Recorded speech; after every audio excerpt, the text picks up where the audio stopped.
नमस्ते। हम सब लगभग हर कोई रोज ही यूपीआई का इस्तेमाल करता है ना। सब्जी वाले को पेमेंट करना हो, दोस्तों को पैसे भेजने हो, बस क्यूआर कोड स्कैन किया और झट से पैसे पहुंच गए। बिल्कुल किसी जादू की तरह लगता है, नहीं? तो चलिए आज इसी जादू के पीछे की साइंस को, इसकी टेक्नोलॉजी को समझते हैं कि आखिर ये सब होता कैसे है।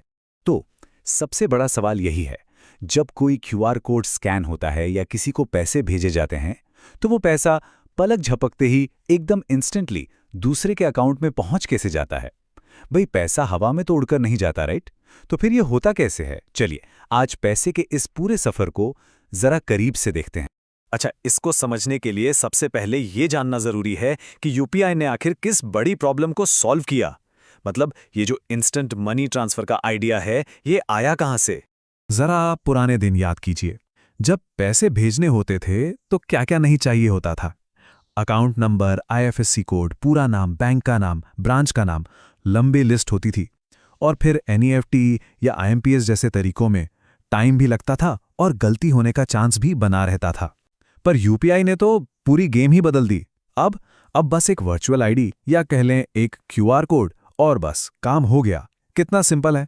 तो सवाल उठता है कि ये यूपीआई आखिर है क्या भला? इसको समझने का ना एक बहुत ही आसान तरीका है। सोचिए कि यूपीआई एक तरह का डिजिटल डाकिया है। यूपीआई यानी यूनिफाइड पेमेंट्स इंटरफेस। असल में ये एक सुपर फास्ट डिजिटल पोस्टमैन जैसा है। इसका काम क्या है? ये आपके लंबे चौड़े बैंक एड्रेस को, अकाउंट नंबर, आईएफएससी कोड, इन सब को एक बहुत ही सिंपल सी वर्चुअल आईडी में बदल देता है। जैसे नाम @OKAccess। और सबसे मजेदार बात पता है क्या है? ये डाकिया ना खुद पैसे लेकर नहीं जाता, बिल्कुल नहीं। ये सिर्फ पैसों के ट्रांसफर का मैसेज एक बैंक से दूसरे बैंक तक बिजली की स्पीड से पहुंचाता है। ठीक है, तो जब वो पे का बटन दबता है तो पर्दे के पीछे क्या खिचड़ी पकती है? ये पूरा का पूरा सफर सिर्फ 4 सिंपल स्टेप्स में कुछ ही सेकंड्स के अंदर अंदर पूरा हो जाता है। चलिए इन स्टेप्स को एक एक करके देखते हैं। स्टेप 1, जैसे ही पिन डाला जाता है, ऐप एक सिक्योर डिजिटल मैसेज, कह सकते हैं एक डिजिटल चाबी, आपके बैंक को भेजता है। स्टेप 2, ये जानकारी जाती है एनपीसीआई के पास, जो इसे सही रास्ते पर डालता है, बिल्कुल एक ट्रैफिक पुलिस की तरह। स्टेप 3, आपका बैंक चेक करता है कि अकाउंट में पैसे हैं या नहीं, और अगर हैं तो उतनी रकम को उस ट्रांजैक्शन के लिए लॉक कर देता है। और फाइनली स्टेप 4, रिसीवर का बैंक उस मैसेज को रिसीव करता है और फौरन उसके अकाउंट में पैसे क्रेडिट कर देता है। और ये सब कुछ ही सेकंड्स में हो जाता है। कमाल है। अब इस पूरे प्रोसेस में जो सबसे जरूरी खिलाड़ी है ना, वो है स्टेप 2 में आने वाला एनपीसीआई, यानी national payments corporation of India. इसे भारत के डिजिटल पेमेंट्स का ट्रैफिक पुलिस समझ लीजिए।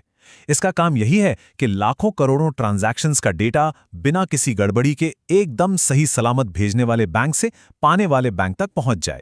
तो ठीक है, प्रोसेस तो समझ में आ गया, लेकिन अब आता है सबसे मजेदार, सबसे इंटरेस्टिंग पार्ट, यूपीआई का असली राज।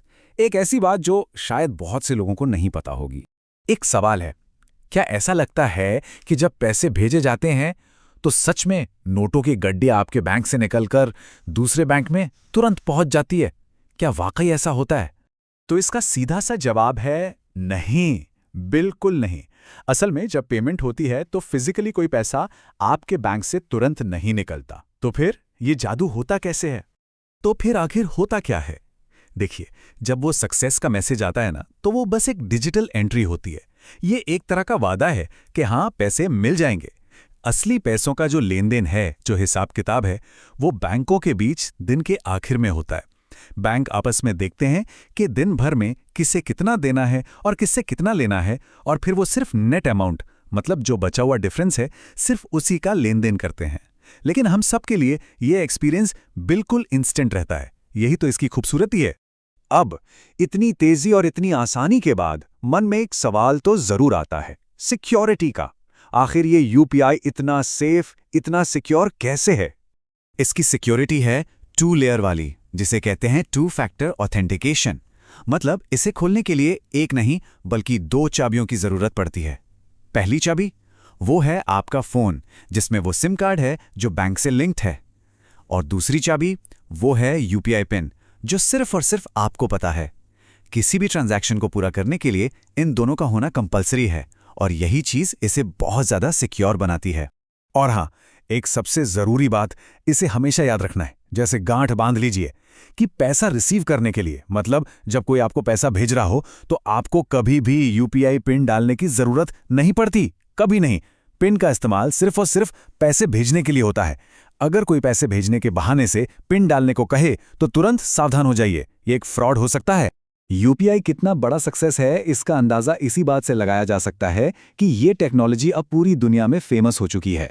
आलम यह है कि कई दूसरे देश अब भारत से इस सिस्टम को अपने यहाँ लागू करने के लिए कह रहे हैं। तो ये थी कहानी यूपीआई की। लेकिन जाते जाते एक सवाल छोड़ जाता हूं। क्या कभी सोचा है कि जब फोन में सिम कार्ड ना हो या वो लॉक्ड हो, तब भी इमरजेंसी कॉल कैसे लग जाती है? इस टेक्नोलॉजी के पीछे का राज जानेंगे अगले